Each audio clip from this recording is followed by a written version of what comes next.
Ofag hele sommeren på P3.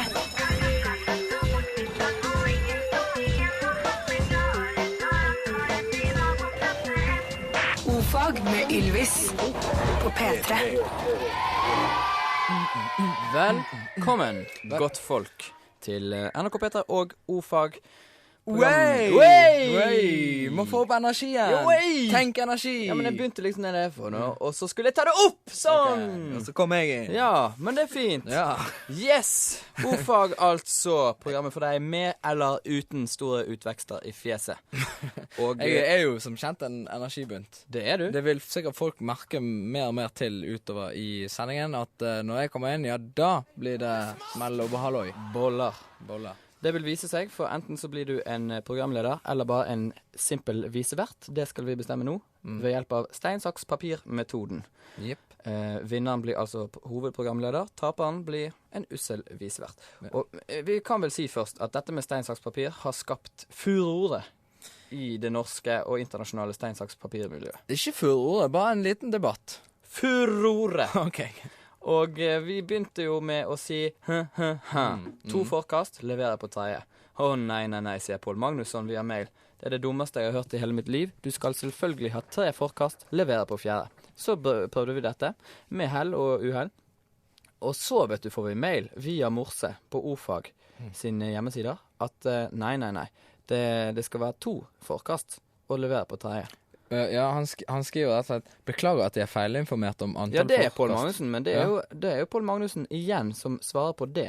For det tok vi opp sist gang. Ja. Nå har Pål Magnussen dementert sitt opprinnelige ganske krasse utsagn, og sagt at det er valgfritt. Hva skriver han mer? Han skriver egentlig at i spill på profesjonelt nivå så skal før første runde oppnå enighet om antall forkast. Vi anbefaler normale antall med 3 forkast og levering på 4. Tusen takk, energibomben Vegard. Og dette er jo på ingen måte et forsøk på å sverte Pål Magnussen, for jeg vil jo berømme hans motivasjon for å tilegne seg kunnskap. Kjempegøy. Han er jo ikke engang en aktiv spiller. Det er motsatt. Det er faktisk en som heter The Terminator, som er en ganske aktiv spiller som vi har prøvd å få tak i, og han skal kanskje faktisk komme i studio. Det gleder meg. Det jobber vi med redaksjonelt sett, og jeg håper at det kan gå i orden. Det er det som tar mesteparten av vår tid for tiden. La oss nå cut to the chase. Hvor mange forkast koster Hallo? Hvor mange forkast skal vi ta i dag da, Vegard? I dag skal vi ta 5 forkast på. Leverer på sjette. Leverer på sjette. For en spennende sending dette blir. 1, 2, 3, 4. Got you. Jeg er hovedprogramleder i dag og. Det ble helt topp. Vi hørte Lorraine I Feel It før denne sendingen begynte. Nå skal vi derimot sette over til Beyoncé og Jay-Z.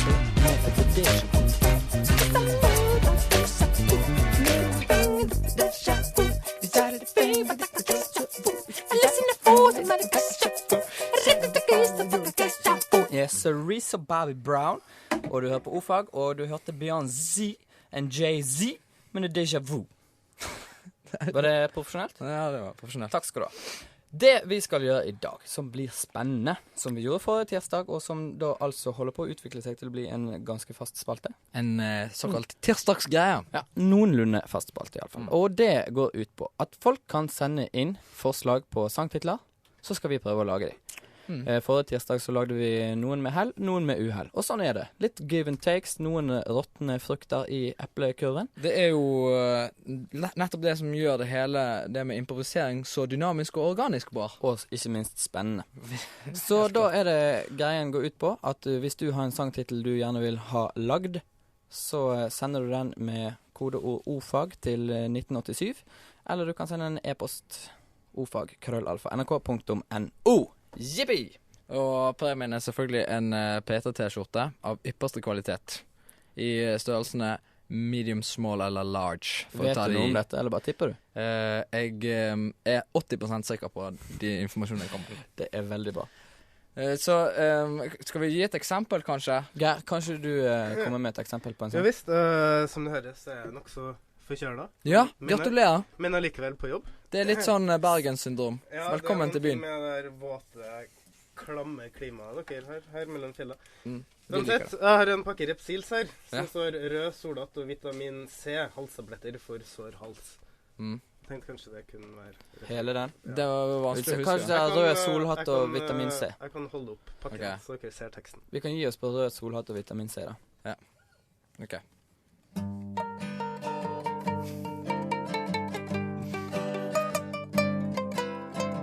Vinter og forkjølelse, hva er vel det når du har rød solhatt og vitamin C? Rød forkjølelse, hva er vel det når du har rød solhatt og vitamin C? Terningkast 3. Terningkast midt på 3. Ja, det vil jeg si. Men det kan bli bedre. Det var et dårlig forslag av det òg. Så vi må få bedre forslag. Send inn. Jeg tror vi overlater greiene til noen som er mer profesjonelle. Ja, de har visst gjort dette før. Dette er også for Bergen, forresten. Sånn kan det gå. Røyksopp, only this moment. Røyksopp. Vi har fått inn masse gode meldinger på forslag sangtitler. Det er du som administrerer dette, Vegard. Har du Ja. noen gode? Det er jo veldig mye flott her inne. Vi må nesten lese opp noen som vi ikke har tid til å ta da, men Kjør på. kjerring i lå i straumen og kava. Jeg synes det er veldig fint. Kjerringen lå i straumen og kava. Eller Det er litt sånn Hellbillies-låt, ikke? det er det. Kjerringen lå i straumen og kava. Ser far, kjære. Men og så har du tie me up, tie me down. Oh. Den var egentlig litt fin. Tie me up and tie me down. And with my ass with my all morning around. gown. Yeah. Men så tenkte vi skulle synge en her. Jeg tenkte vi skulle lage en liten blues. Du har funnet frem bluesmunnspillet ditt, Bård. Ja, det er lenge siden jeg har brukt. Ja. Det kan jeg for øvrig bruke til å lage heislyd med. Forestill deg at du sitter i lobbyen, og nå kommer heisen. Hæ? Du er en sound effects manager, du. Foley artist wannabe. Jo, vi skal lage en liten blues om den blir veldig kort, da. Ok. En blues om som heter 'Men badeendene mine får du aldri'. En god gammel. Jeg må spille i A, hvis det er greit. Ok.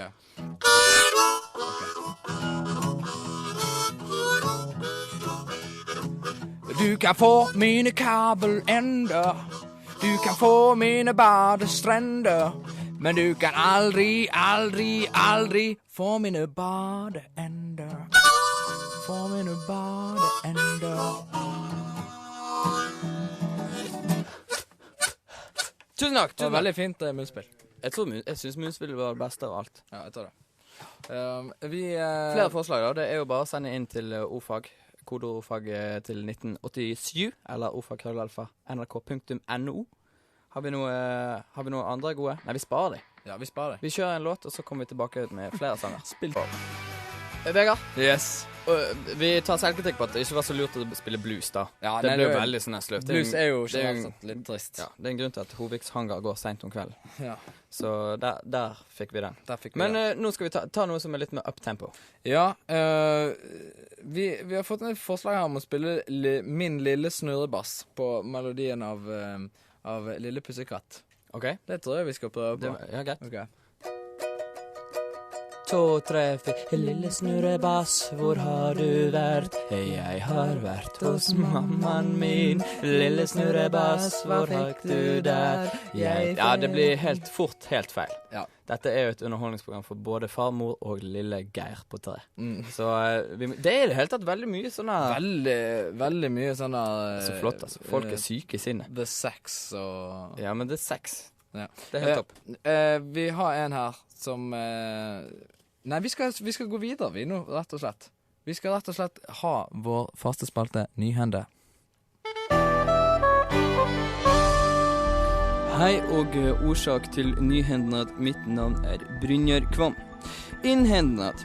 En mann i 20-åra ble sent i går kveld funnet drepen i Jotunheimen. Polisen er ikke fremmede for at mannen kan være en av de 3 som opprinnelig var savna i Jotunheimen, som ble funnet igjen, for så å søke tilbakesatt til Jotunheimnaden. Mannen, som skulle bevislegge at han kunne melde seg savna sjøl uten et gjør det sjøl hovedredningssentral-kit, fikk altså ikke muligheten til det, ettersom han i går kveld ble brutalt drepen på bestialsk vis. Politierne vil ikke si noe om drapsmetoden, men de utelukker ikke kjøttøks. Førebels er de 2 opprinnelige turkameratene mistenkte for drapet. Det er 3 ting som peker i retning av disse 2, sier senioretterforsker ved Jotunheimen politidistrikt til Nyhendnad. For det første så har de motiv. For det andre har de kriminelle rullebladene, og for det tredje satt begge de mistenkte ved siden av den drapne med hver sin blodig kjøttøks i hende da denne drapne ble funnet, heter det. Så blir det spennende å se da om vitsinga kring drapet blir råka av røyndom. Utombils. Det har blitt fred i Midtøsten i dag. Israel og Palestina har anerkjent hverandre, fugler synger, muslimer og jøder leker seg i lag, kaster stein, tuller, okkuperer hverandre og ler godt av alt som har skjedd de siste åra. Samstundes har også økonomien i Afrika endelig stabilisert seg. Du hører på Nyhendnad, og ja, I am Brynjar Kvam.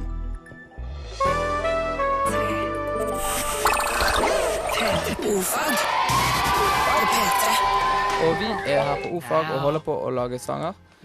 Og vi er ikke helt i samme klasse, men vi jobber oss oppover. Now. Les opp noen da. Skal vi se her. Hvorfor kjører feite folk små biler? Morsom. Good. Who made Bergen so wet? Nei, men skal vi synge en sang? Ja. Frode snekre utedass. Frode snakker utedass. Ok. Jeg tar denne. Ta den litt sommerlig. Ok.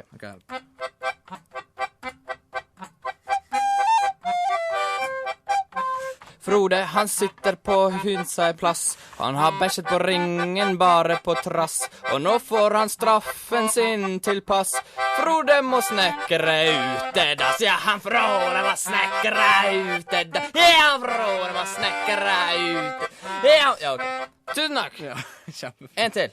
Ok. En til? Ja. Da skal vi synge en som heter... Skal vi se, den heter Åge og Tom, tror jeg var. Jeg har funnet den frem her. Tydeligvis ikke. Da kan jeg minne på i mellomtiden at folk kan sende inn forslag, sangtitler, kodeord ofag@nrk.no eller kodeord ofag til 1987. Har du funnet den nå? Ja. Kjempeflott. Ola og Tom kjører doser, og Martin maler rekkverk. Ok. Den skal være litt sånn, fokk opp. Ok. Ola og Tom kjører doser, og Malin maler rekkverk. Og Ola og Tom står og koser, og Martin han er jævlig sterk. Og så kan dere gjøre dere klare for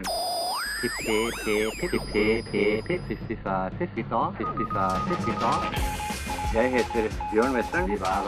Skal lære dere morse. Bib. Er dere klare?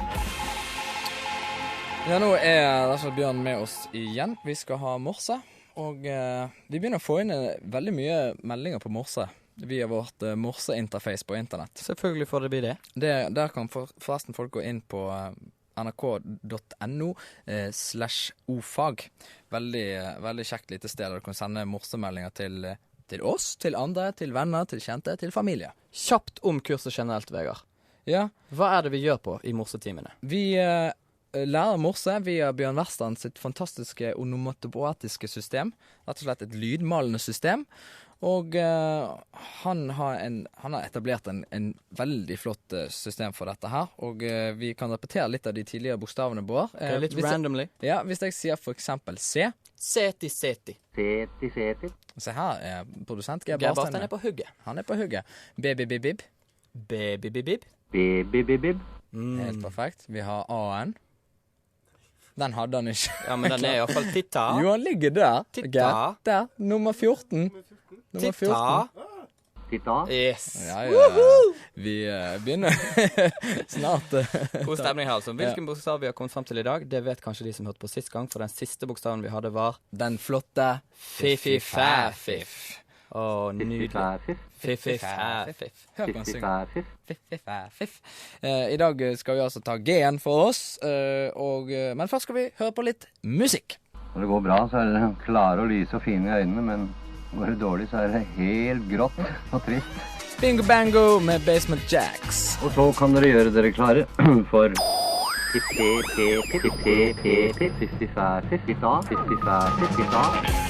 Jeg heter Bjørn Western.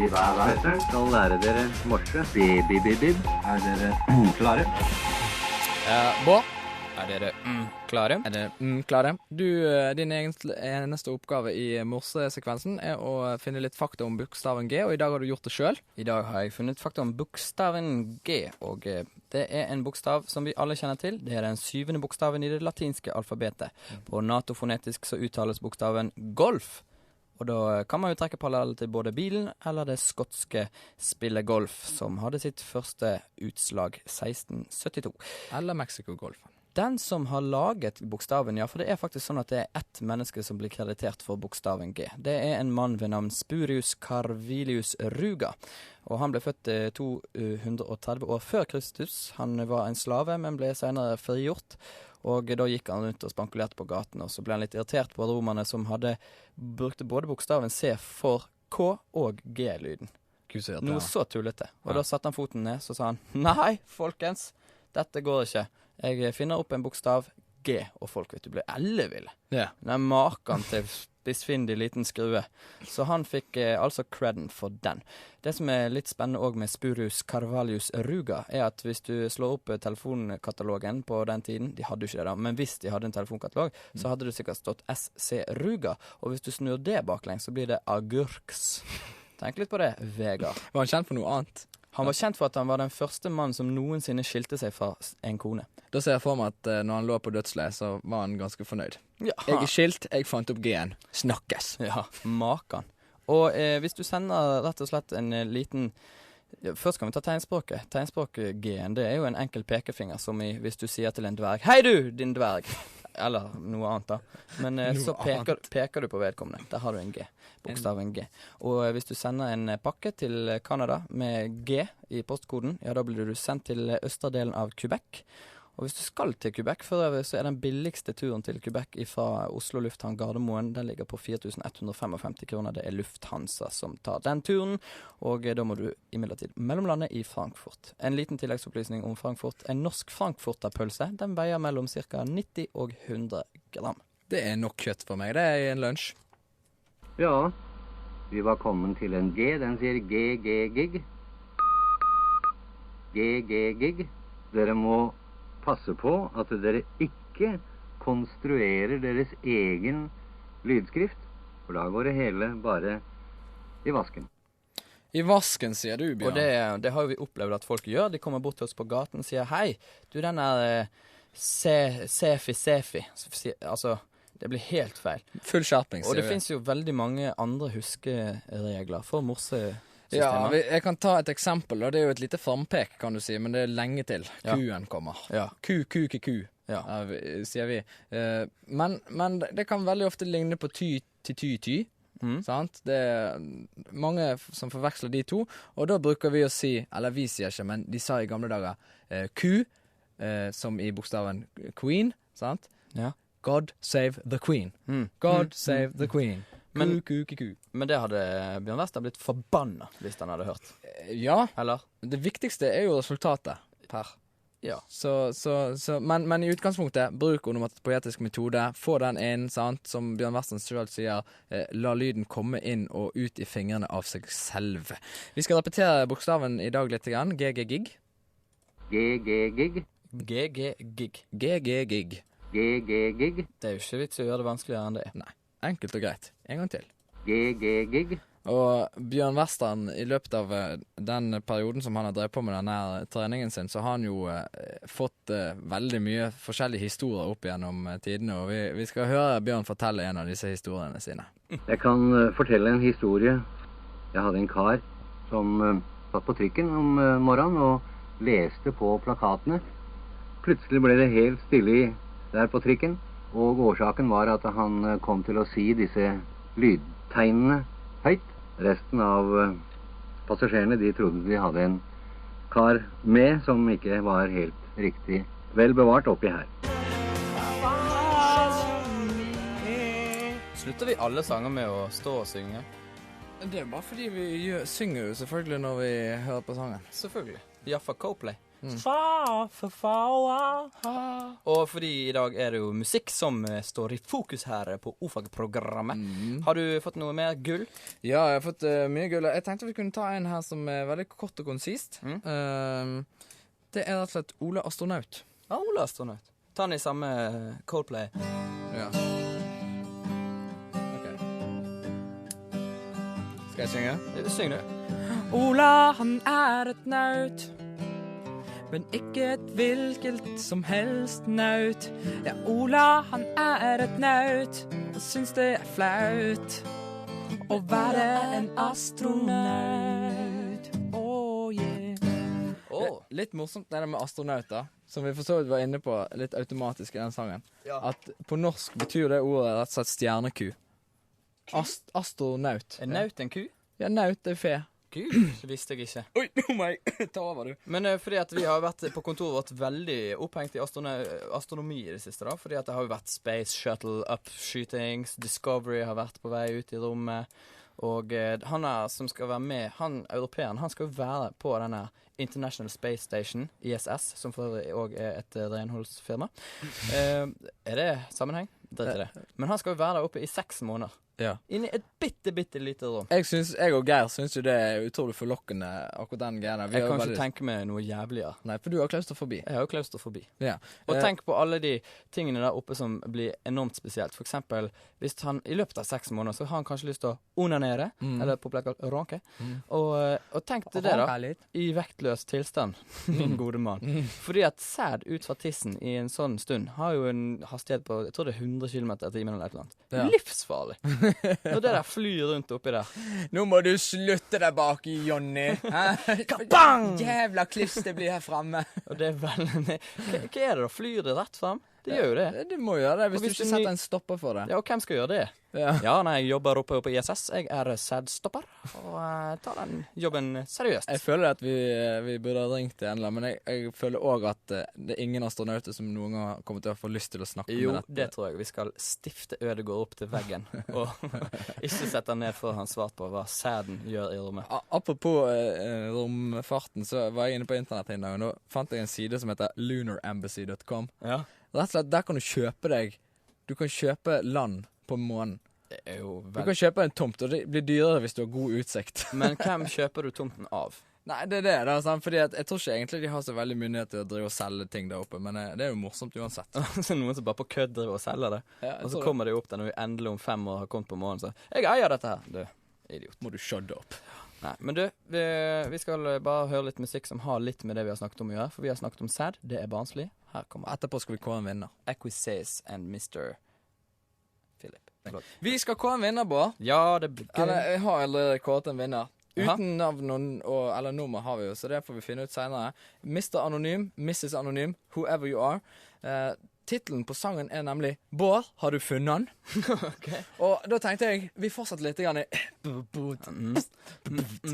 Jeg er jo verdensmester i beatboxing, så det går fint.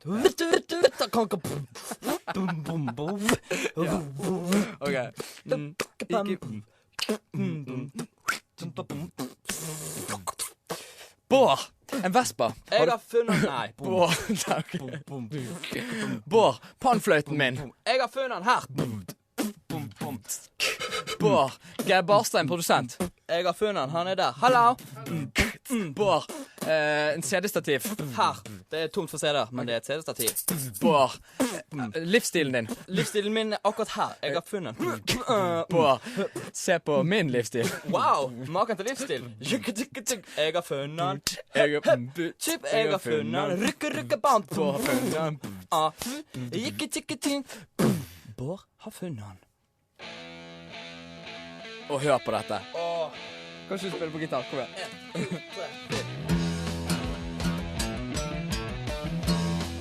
Bård har fått sin nye gitar.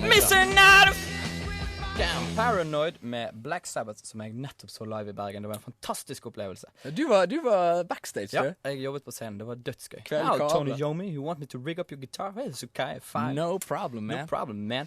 Det er nok om meg. Jeg har lyst til å lese opp en melding før vi gir oss her, Ok. selv om vi er ferdig med konkurransen. Cool. Det er rett og slett Maria, som har sendt inn en melding. Veldig bra program, gutter, men jeg har mensen. Og det beklager vi. Dessuten er det som Mari, men likevel stakkar. Maria. Hæ? Men også, hun har sendt inn på morse, da. Det synes jeg er veldig fint. Ifra nrk.no/ofag. Og der inne på den siden kan du gjøre mye gøy. De har vært så flinke å lage side. Der kan du skrive skoledagbok, og det er det mange som har gjort. Og du kan ta Nyhendeskolen, og du kan alt mulig spesielt gøy. Og nå har vi til og med begynt å podcaste. Podcasting, urbant og hipt. Veldig inn i tiden på internett. O-fag, orienteringsfag på nett. Og det er bare å gå inn på, det står inn på siden vår hva du skal gjøre der. Så Ja. da kan du bare klikke det videre. Tusen hjertelig takk for i dag, Bård. Jeg synes du har holdt opp en fantastisk sprut. Ja da. det vil jeg si. I hvert fall til tider. Du gikk jo veldig høyt ut og sa du skulle ha så mye energi. Ja. Men det, jo da, det kom seg det også. Geir, du er litt Men du er syk, så du har- og litt Fortsatt forkjøla. ja, så Og vet du hva Geir sa i dag? Jeg har litt sånn Donald-stemme. Hvis jeg hadde gått på en Donald-film og hørt den stemmen der i stedet for Donald, full returrett. ja, kjempe Andeby, så hadde jeg blitt skuffa. Det må jeg bare si. Det er en fin Donald-stemme. Syns du det? Ja, du hører jo her. Litt erotisk Donald-stemme. Du, det er Jørgen Hegstad som har produsert musikken vår i dag. Kødder du? Og nå kommer snart Tone Iversen. Tove Iversen med nyheter. Og produsenten vår heter jo som sagt Geir Barstein. Han er forkjølet, stakkar. Vi kommer tilbake i morgen. Da skal vi ha øvd på alt. Ordfag hele sommeren på P3.